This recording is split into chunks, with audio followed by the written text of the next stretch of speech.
धनी धर्मदास जी साहब जो बनिया थे, ठाकुर जी के पुजारी थे, ठाकुर जी को सिर पे लेकर चलते थे, बाल गोपाल को लेकर चलते थे। लेकिन जब मथुरा में उन्होंने खीर बनाई और खीर बनाने में जो लकड़ी उपयोग किया उसमें बहुत से चींटियां जल मरी, लेकिन ठाकुर जी बगल में बैठे रहे, कुछ नहीं हुआ। अक्सर करके लड्डू गोपाल की पूजा करने वाले लोग जहाँ रहते हैं वहीं उसको लेकर कहे कि ये अकेले हो जाएंगे, ये हमारे से बात करेंगे, ये हमारे पास रहेंगे, ऐसे करेंगे। तो वो अपने को निकट बैठा कर रखे रहे, भोजन भी बनाए, लेकिन ठाकुर जी ने एक बार भी नहीं कहा कि चिड़ियाँ जल रही है, चींटियाँ मर रही है। और उसको जब उन्होंने निकाल कर देखा लकड़ी को तो बहुत सारी चींटियाँ जल मरी थी, तो उनको बड़ा दुख हुआ और खीर को थाली में रख करके बाहर निकले तो कबीर साहब एक पेड़ के नीचे बैठे हुए मथुरा में।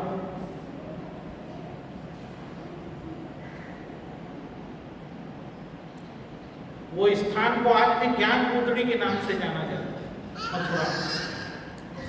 कबीर साहब जहाँ बैठे थे पेड़ के नीचे, वहीं पर धर्मदास जी पहुंचे और उनको उनके सामने रख दिया। कहा महाराज आप बहुत दूर से आए लगते हैं, भूखे हैं, इसलिए भोग लगाइए, ये आपके लिए मैं लाया। कबीर साहब ने उसको देखा और कहा कि धर्मदास जुड़ावन साहब, जो भोग जो खीर तुम्हारे ठाकुर जी को नहीं अर्पण हो सका, पाप से बने हुए खीर, जो जीव हत्या करके बनाया हुआ खीर को तुम मेरे सिर पे लाद रहे हो। उन्होंने कहा महाराज आपको कैसे इसके बारे में आप ऐसा कैसे कह सकते हैं।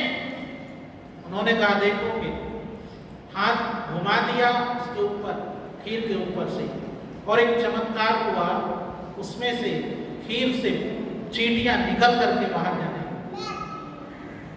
और धर्मदास हैरान होकर देखता रहा। परिणाम स्वरूप धर्मदास से देखता रह गया और कबीर साहब वहां से गायब हो गए। जब कबीर साहब की तरफ उनका ध्यान गया तो बाबा जी तो गायब हैं। उन्होंने उनको खोजते हुए 68 तीर्थ किए, लेकिन फिर भी नहीं मिले। तब वापस अपने गृहनगर बांधवगढ़ में आए और रोने लगे कि आप मुझे दर्शन दें। और कृष्ण जी की भक्ति उन्होंने छोड़ दी। ठाकुर जी को कहा कि आप तो जमुना जी में खूब डुबकी मारे हैं, अब फिर से डुबकी लगाओ और अब मैं पूजा नहीं करूँगा। तुमने एक बार भी नहीं बताया चिड़ियाँ जलकर मर। तो इसके पश्चात कबीर साहब उनके यहाँ दर्शन दिए। कहते हैं जब उसने ये तय कर लिया, अन्न पानी सब छोड़ दिया और कहा अगर दर्शन नहीं दोगे तो मैं मर जाऊंगा। जो नहीं दर्शन दई हो आजू, तजाओ प्राण में तुम्हारे काजू। तो तब दर्शन सदगुरु कबीर साहब ने दिया। शिष्य और गुरु में ऐसा तारतम्य है। शिष्य जब गुरु की हर बात गुरु के प्रति समर्पित हो जाए तब सच्चा शिष्य। तब गुरु का ध्यान लगाए तो एक क्षण में पहुंच जाए। तब गुरु से बात करना चाहो तो बात हो जाए। लक्ष्य कोष में गुरु बसे और श्रुति दियो पठाए, शब्द तुरी असवार हैं और क्षण आवे पर। एक क्षण में उत्तर मिल जाए। लेकिन अगर गुरु कुछ कहे और शिष्य कुछ समझे तो कुछ नहीं होने वाला। तब तो वही बात है कि हाट का गुरु और बाट का चेला, और सांझे मुड़े और सवेरे अकेला।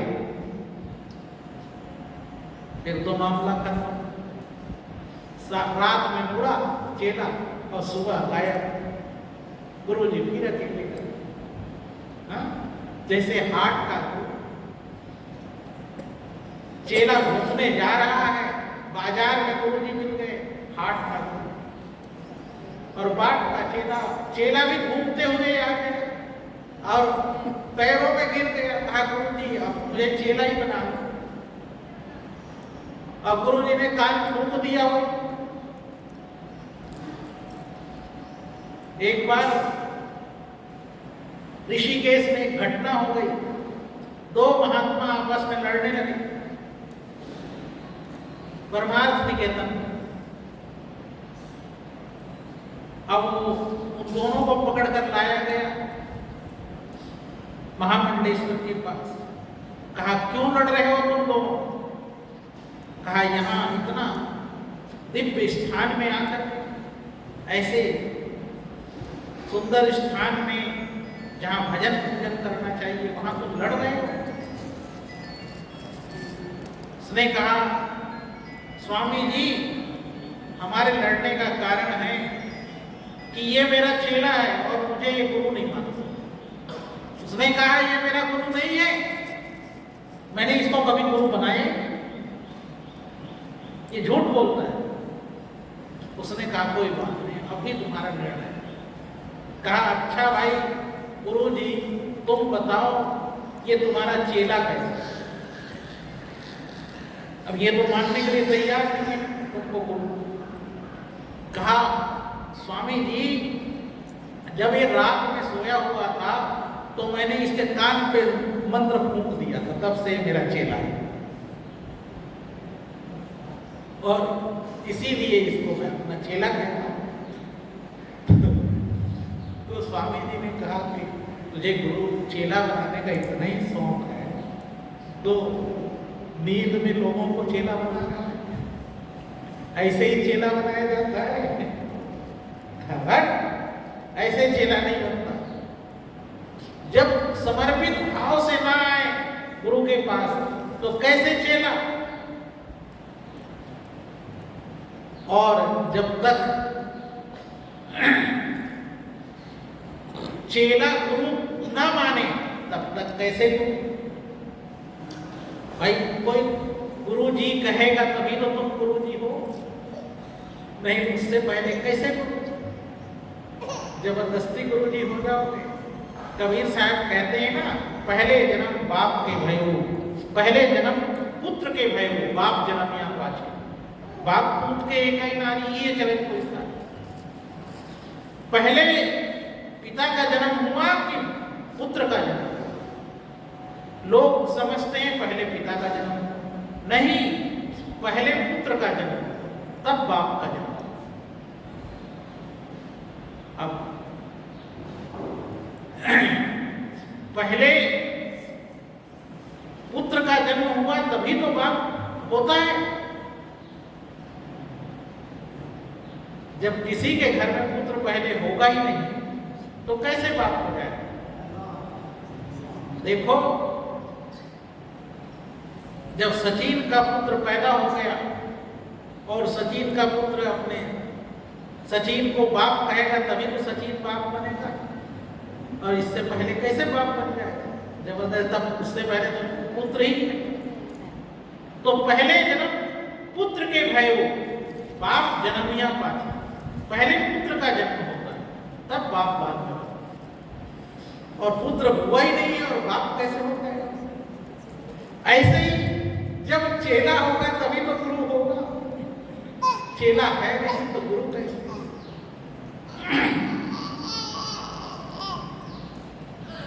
तो हाट का गुरु बाट का चेला और सांझे मुड़े सुबेरे अकेला। अगर ऐसा है दुर्घटना हुई है चलती फिरती, तो भाई तब तो मामला कोई फायदे वाला नहीं है। शिष्य वही है जो गुरु के प्रति अनन्य श्रद्धा रखता, जिसमें शिष्यत्व हो, जिसने कुछ सीखा हो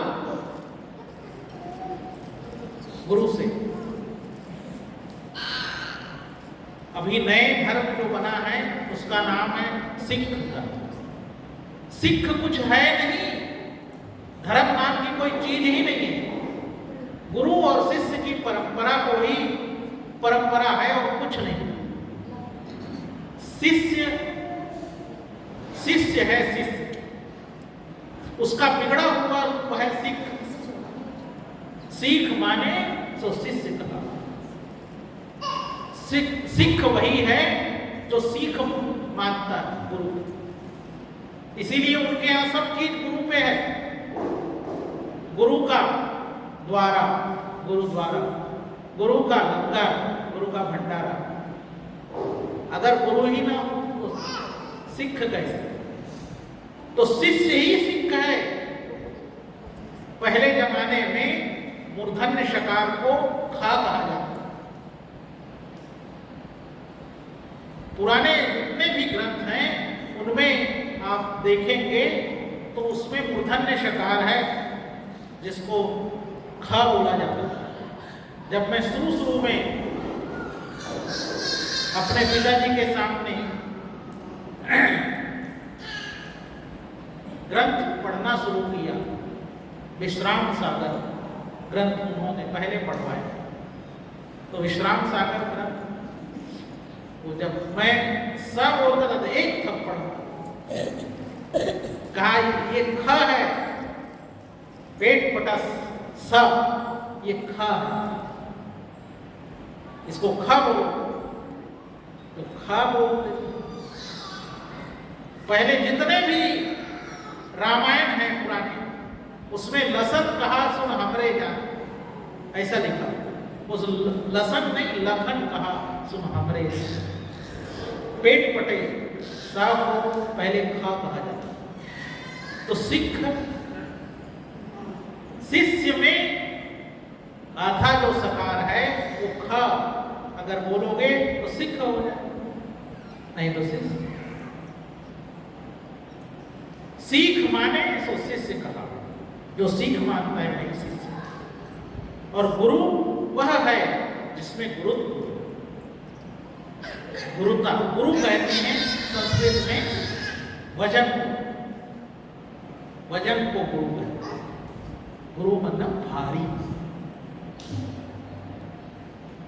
किससे भारी? शिष्य से भारी। किसमें? ज्ञान। जिसका ज्ञान अत्यंत ही भारी हो, जो सब कुछ जानता हो, और शिष्य जो उथला है, हल्का है, उसको भारी करने की क्षमता रखता है, उसका नाम उसे गुरु कहते हैं। वैसे तो वो नाम अंधकार और वो नाम प्रकाश। जो अंधकार से प्रकाश की ओर ले जाए उसका नाम।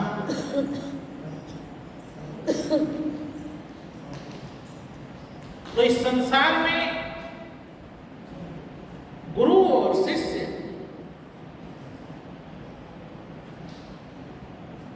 सबसे प्यारा रिश्ता है, सबसे प्यारा। इससे और दूसरा कोई रिश्ता नहीं, और ये सबसे महत्वपूर्ण रिश्ता है, और ये लोभ से युक्त नहीं है। ये निर्लोभ है गुरु और शिष्य का।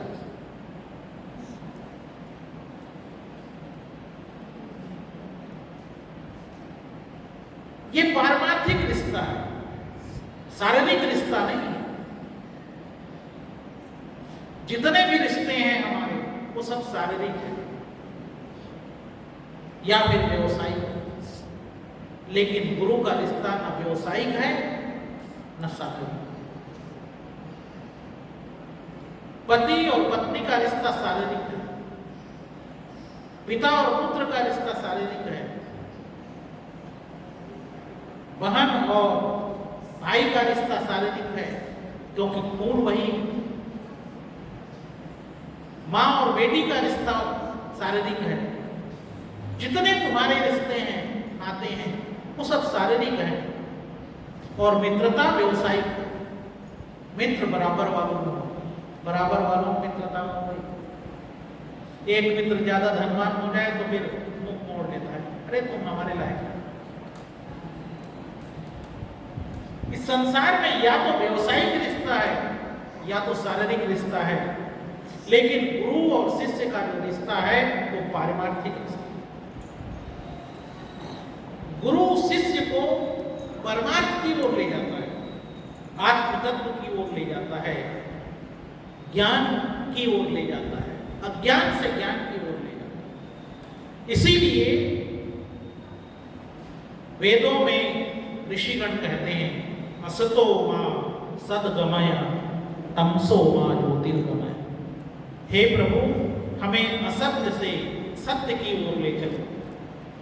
तमसो मां ज्योतिर्गमय, तम मतलब अंधकार से प्रकाश की ओर।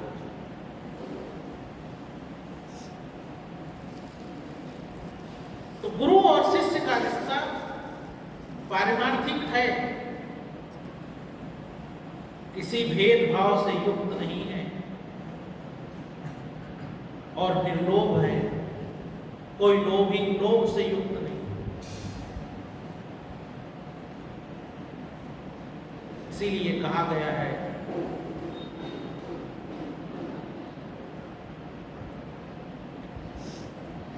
पहले दाता गुरु भया, पहले दाता शिष्य भया। जिन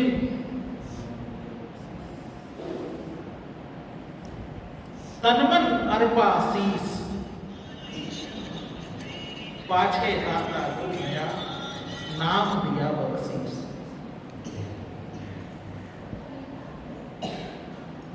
शिष्य वह है जो अपना सब कुछ अर्पण कर दे, तन मन धन सब कुछ है। तन मन धन से मतलब है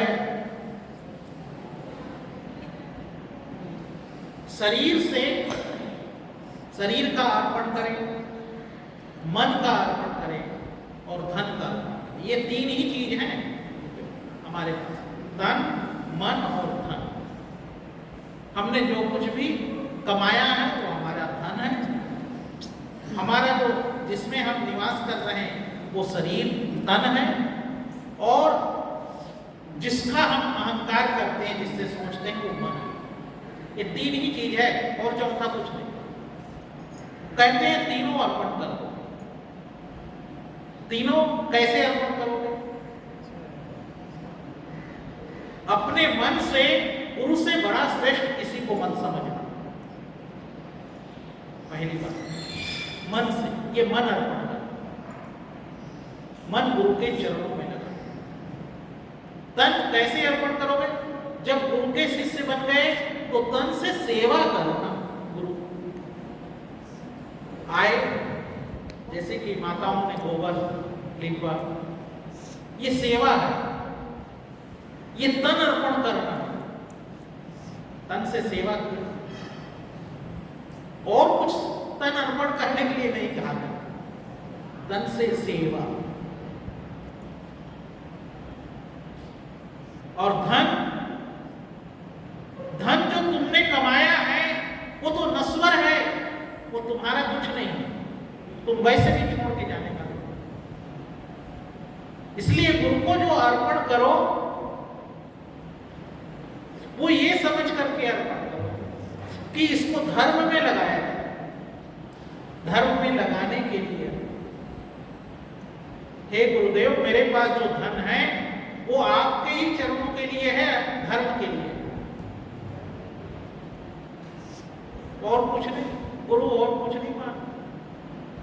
और वो गुरु नहीं है जो तुमसे धन छीने अपने स्वार्थ के लिए।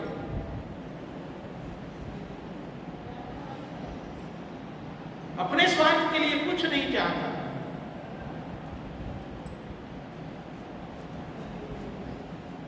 इसीलिए धनी धर्मदास जी साहब ने उस जमाने में 56 करोड़ की संपत्ति कबीर साहब को चढ़ा दी, जो कुछ उनके पास था।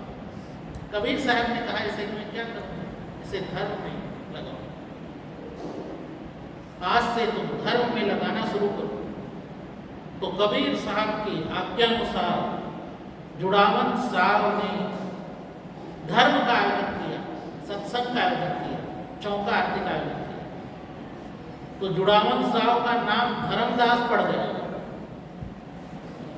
धर्मदास का नहीं, उनका नाम पहले था जुड़ावन साहब।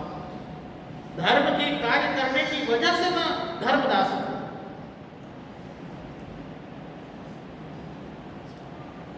अरे भाई, जो व्यापार करे वो व्यापारी कहलाता है,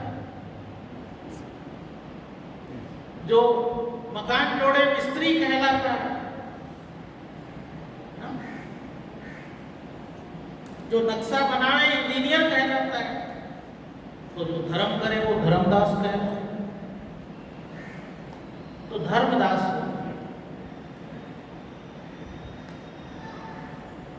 सज्जनों, गुरु और शिष्य के जो आत्मिक प्रेम है, उस आत्मिक प्रेम को अनुभव करना, आनंद करना और अनुभव करके आनंदित होना। इस संसार में सुख और दुख तो लगा हुआ है। ऐसा नहीं है कि गुरु बनाने के बाद में दुख नहीं आएगा, और गुरु जी को दुख होता ही नहीं, ऐसा भी नहीं। सतगुरु कबीर साहब कहते हैं, तंधर सुखिया काबुल देखा, जो देखा सो दुखिया, उदय अस्त की बात कहत, ताका कर्म निमेरा।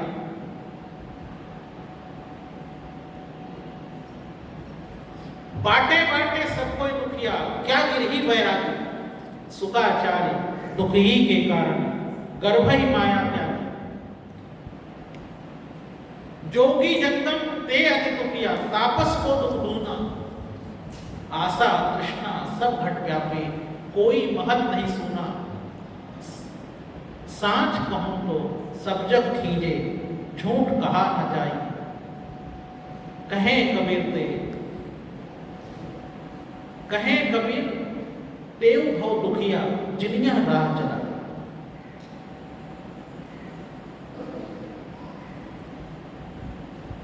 साहिब कहते हैं, ये शरीर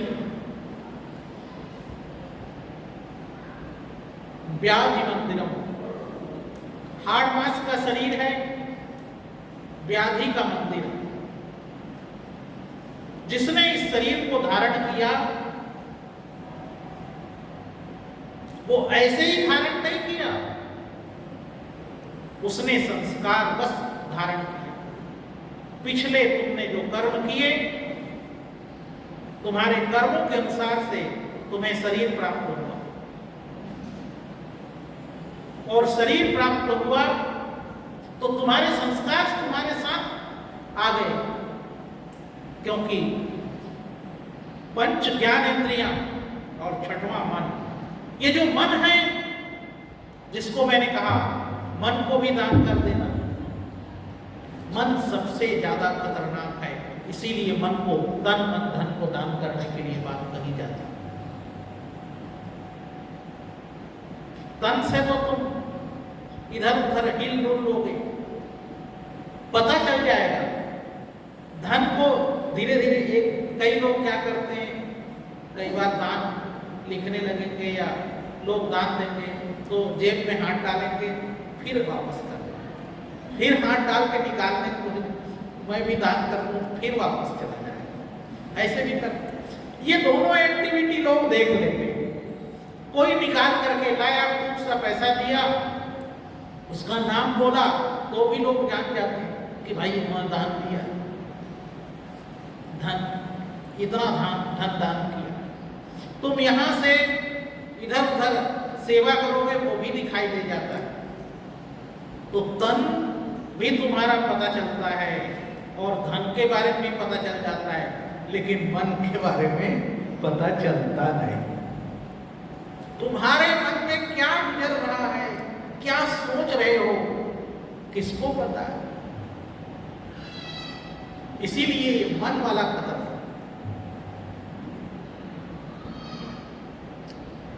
मन वाला ज्यादा खतरनाक है।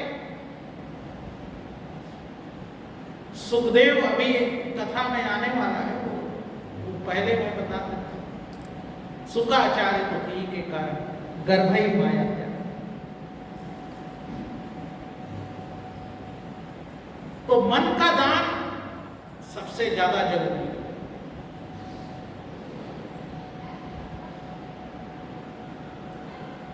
सुखदेव मुनि त्यागी तपस्वी महात्मा थे और उन्होंने गुरु किसको बनाया? गृहस्थ आश्रम में रहने वाले राजा जनक को। क्या समझ? एक विरक्त व्यक्ति गृहस्थ को गुरु बनाना, बात जमती नहीं है कुछ। देखते हैं क्या करना, ये मन का ही खेल। तो साहिब कहते हैं इस संसार में जिसने शरीर धारण किया है, तंधर सुखिया काहू देखा। जो भी शरीर धारण किया है, किसी को मैंने सुखी नहीं देखा, कुछ ना कुछ तकलीफ है। जो देखा सो दुखिया। कोई आ जाते हैं मेरे पास, कहते हैं बाबा जी हमें ये तकलीफ है, हमें ये दुख है, हमारे दुख दूर करो। कोई आते हैं संसार में लोग आते हैं और हम लोग के पास भी आते हैं। कोई बच्चा मांगता है, कोई भूत प्रेत झड़वाता है, कोई कहता है मुझे नौकरी मिल जाए, कोई कहता है मेरी नौकरी में उन्नति हो जाए, कोई कहता है मुझे खूब सा धन मिल जाए, मैं धनवान हो जाऊं।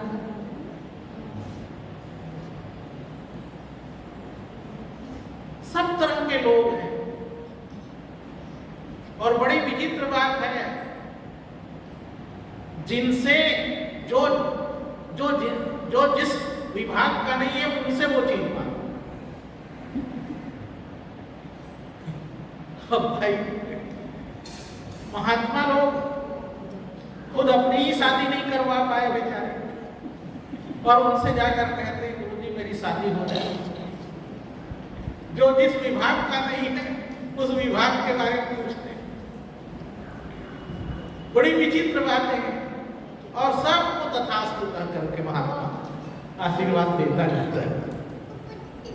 तो ये संसार है, इस संसार में लोग दुखिया, सारे दुखी लोग, लेकिन अभिनय बड़ा जबरदस्त है। अभिनय तो ऐसा है जैसे सुखी होने का। किसी